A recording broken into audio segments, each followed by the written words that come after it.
আচ্ছা, বাংলাদেশি প্লেয়ারদের আইপিএল এ চান্স হয় না কেন? এর পেছনে অন্যতম প্রধান একটা কারণ আছে। পুরা ভিডিওটা দেখেন, তাইলে আশা করি বুঝতে পারবেন। আফগানিস্তানের প্লেয়ারদের জন্য আইপিএল এ চান্স পাওয়া এখন ডাল ভাত।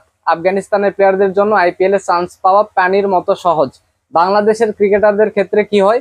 তাদের ক্ষেত্রে বাংলাদেশি কোনো প্লেয়ার যদি ভারতের বিপক্ষে খুবই ভালো খেলে, তাইলেও দেখবেন আইপিএল নিলামে বাংলাদেশি প্লেয়ার উপেক্ষিত থাকে। এরপরে বাংলাদেশের কোনো প্লেয়ার অন্যান্য কোনো দেশের বিপক্ষে খুবই ভালো খেললে, এক্সট্রা অর্ডিনারি পারফর্ম করলে, এরপরেও দেখবেন আইপিএল নিলামে তারা কি হয়, মূল্যায়নই পায় না। এখন বাংলাদেশের একজন ক্রিকেটার মেহেদী মিরাজ, সে 2022 সালে ইন্ডিয়ার বিপক্ষে যে সিরিজটা হলো, ওই সিরিজটাতে ব্যাক টু ব্যাক দুইটা ম্যাচে একা হাতে ইন্ডিয়াকে হারাইছে। এরপরেও মেহেদী মিরাজ আইপিএল এ চান্স পায়নি। সে নাম দিছিল, অনেক ক্রিকেটার তো আইপিএল নিলামে নাম দেয়, তো অর্ধেক কিন্তু বাদ দেয়, বাছাই করে, তারপরে বাকি অর্ধেক নিলামে নাম ওঠে।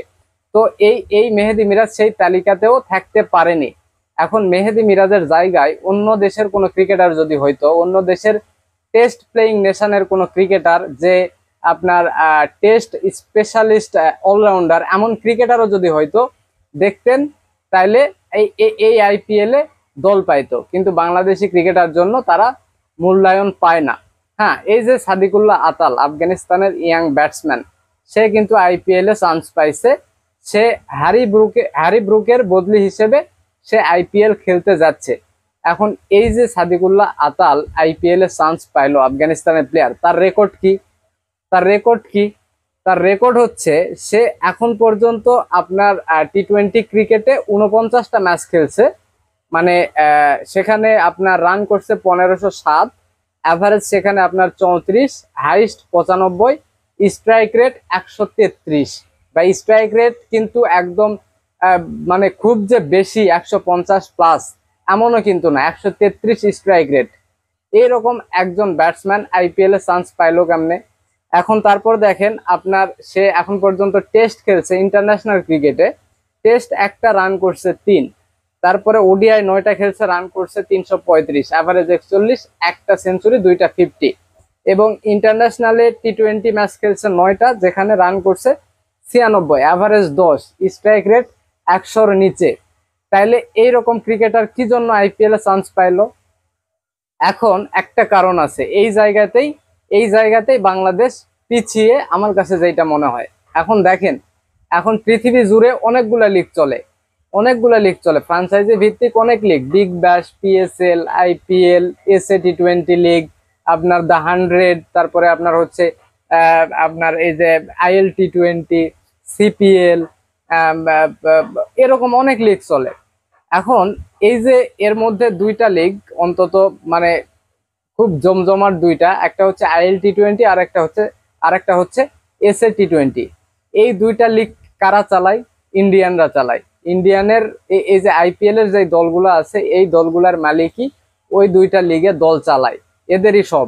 হ্যাঁ, তো এইখানে দেখবেন পৃথিবীর মানে যারা ক্রিকেটীয় দেশ আছে ভালো, মোটামুটি র্যাঙ্কিং এর 10-12টা দল, এদের অনেক ক্রিকেটার এই লিগ গুলাতে খেলে। ইভেন আয়ারল্যান্ড, জিম্বাবুয়ে, এইসব দেশের অনেক প্লেয়ার এই লিগ গুলাতে খেলে। কিন্তু বাংলাদেশের প্লেয়াররা কি দেখছেন এই লিগ কখনো খেলছে?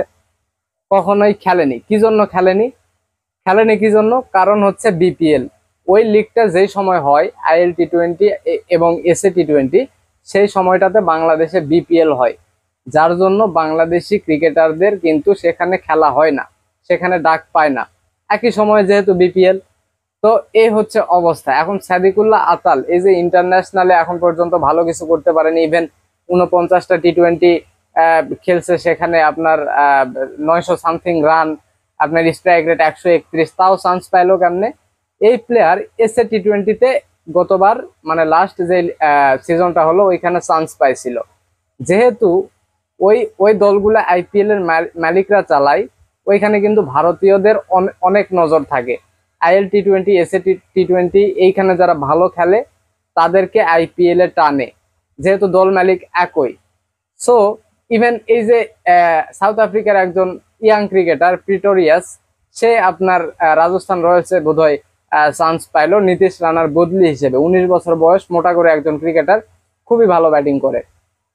তো এসএ টি-20-তে খুব ভালো ব্যাটিং করছিল, এই জন্য চান্স পাইছে। এখন কিন্তু এখন পর্যন্ত কিন্তু ইন্টারন্যাশনাল ক্রিকেটে তার ডেবিউ হয়নি, কিন্তু ওই যে একটাই আইপিএল মালিকরা এসে টি-20 চালাচ্ছে, ওইখান থেকে নজরে আসছে এবং আইপিএল খেলতেছে। সাদিকুল্লাহ আতালের ক্ষেত্রেও কিন্তু এমনটাই হয়েছে। বাংলাদেশি ক্রিকেটার এরকম বিভিন্ন লিগ খেলে না, যার জন্য সবার নজরে আসে না, আইপিএল এ চান্স পায় না। এইটা অন্যতম একটা প্রধান কারণ ভাই, বিশ্বাস করেন।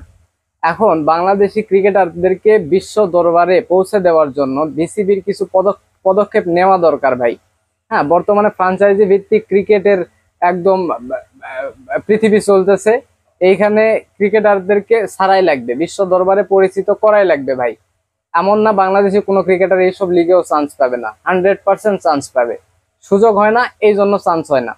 হ্যাঁ, এখন বিপিএলটা এমন সময় হয় ভাই, বিপিএলটা এমন সময় হয়, মানে বিপিএল এর এই সময়টা নিয়ে বিপিএল এ প্রফেশনালি কিচ্ছু হয় না। প্রফেশনালি বিপিএল এ কিচ্ছুই হয় না, শুধুমাত্র এই একটা জিনিসই হয়, শিডিউলটা। মানে প্রত্যেক বছর যেই সময়টাতে বিপিএল হয় ওই সময়টাতে হয়, এইটা তারা মেনটেন করে।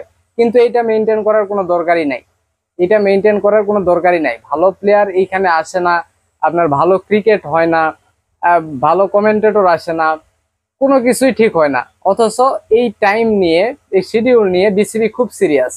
যদি বিসিবি এই টাইমটা চেঞ্জ করে ফেলে, যে সময়টাতে হয় ওই সময়টা গ্যাপ দিয়ে পরবর্তী সময়ে আইপিএল এর আগে আগে বা আইপিএল এর সময়, এখন যেমন পিএসএল হচ্ছে, এই সময়টাতে বিপিএল আনে, তাইলে কি হবে? অথবা সামনের দিকে আগায় নিয়ে যায়, অক্টোবর সেপ্টেম্বর এদিকে, তাইলে কি হবে? দেখবেন একে বাংলাদেশি ক্রিকেটাররা এই যে বিভিন্ন ফ্রাঞ্চাইজি লিগ হচ্ছে একই সময়ে বিপিএল এর সময়, ডিসেম্বর জানুয়ারিতে, ওই লিগগুলোতে খেলার চান্স পাবে, ওইখানে খেলার চান্স পাবে। ইভেন বিপিএল এর জন্য অনেক বড় একটা লাভ হবে, সেটা হচ্ছে বিপিএল এ দেখবেন তখন এই যে এই লিগগুলো যেহেতু চলতেছে না, অনেক ক্রিকেটার ফাঁকা থাকবে, অনেক ক্রিকেটার ফাঁকা থাকবে, সেই ক্রিকেটার গুলা বিপিএল খেলতে আসবে, কারণ ওই সময়টাতে অন্য কোনো জায়গায় খেলা নাই। বিপিএল এরও কিন্তু এখানে লাভ আছে। একই সময়ে যদি আইপিএলও হয়, আইপিএল এ কিন্তু ক্রিকেটার, অনেক ভালো ভালো ক্রিকেটার যায়, তারপরে অনেক ভালো ভালো ক্রিকেটার থাকেই, দল পায় না, সেই সব ক্রিকেটার কিন্তু তখন বিপিএল এ আসবে। যেমন এখন পিএসএল চলতেছে, একই সময়ে আইপিএল চলতেছে, পিএসএল চলতেছে। আইপিএল এ যেই ক্রিকেটার গুলো চান্স পায়নি, David Warner, Kane Williamson, Daryl Mitchell, এরকম অনেক ভালো ভালো ক্রিকেটার পিএসএল এ খেলতেছে। সেম এইভাবে যদি বিসিবি চিন্তা ভাবনা করে, তাহলে দেখবেন অবশ্যই বিপিএল এরও মান উন্নত হবে এবং বাংলাদেশি প্লেয়ারদেরও একটা ব্র্যান্ড ভ্যালু বাড়বে, এটা আমার কাছে মনে হয়। ঠিক আছে, আপনাদের কাছে শেয়ার করলাম। তো আপনাদের কাছে যদি মনে হয় আমার এই যেটা বুঝছি, যেটা বললাম, এটা যদি আপনাদের কাছে মনে হয় যে না ঠিক আছে, তাইলে অবশ্যই কমেন্ট করে জানাবেন, অ্যাপ্রিসিয়েট জানাবেন। Thank you.